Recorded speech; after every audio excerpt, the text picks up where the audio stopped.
Tricks of the trade అంటారు కదండి. డైరెక్టర్గా మనం కథలన్నీ చెప్పేటప్పుడు మాస్ పల్స్ కూడా కొంచెం తెలుసున్న డైరెక్టర్లు ఏం చేస్తారంటే తెలియకుండా ఆడియన్స్ని రేకెత్తించి పెడతారండి. అంటే ఫస్ట్ పార్ట్లో శివుడు తాలూ క్యారెక్టరైజేషన్ చూపించడానికి అమ్మ కోసం శివలింగాన్ని ఎత్తుకొని వాటర్ నుంచి నడిచి జంప్ చేసి వెళ్ళి అంత బలవంతుడిగా చూపించానండి.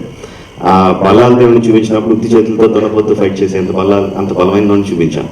సో వాళ్ళిద్దరు రైవల్స్ అని తెలుసు. సో అది రేకెత్తించి పెట్టడం అంటే అలాంటి బలవంతుడు ఇద్దరు కొట్టుకుంటే ఎలా ఉంటుంది అన్నది తెలుగు ఆడియన్స్ రేకెత్తించి ఉంటుంది. దాన్ని క్లైమాక్స్కి పెట్టాం.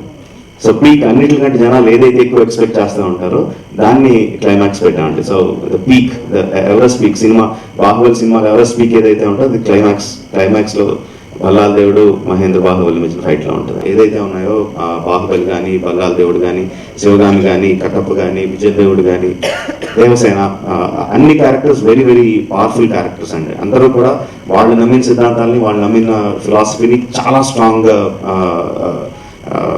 పాటిస్తూ ఉంటారు. సో అంత స్ట్రాంగ్ క్యారెక్టర్స్ ఉన్నప్పుడు వాళ్ళ మధ్య ఆ క్యారెక్టర్స్ మధ్య రిలేషన్షిప్ కూడా అంత స్ట్రాంగ్ ఉంటాయి. లవ్ కానీ, హేట్ కానీ ఏదైనా.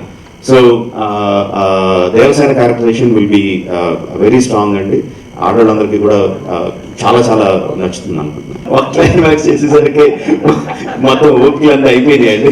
4 క్లైమాక్స్ షూట్ చేసే ఓపిక లేదు. స్టోరీ డిస్కషన్ అప్పుడు 1,00,000 పాయింట్ అనుకుంటాను అండి. బట్ వన్స్ షూటింగ్ వెళ్ళకముందే మొత్తం పాయింట్లు అన్ని లాక్ అయిపోతాయి.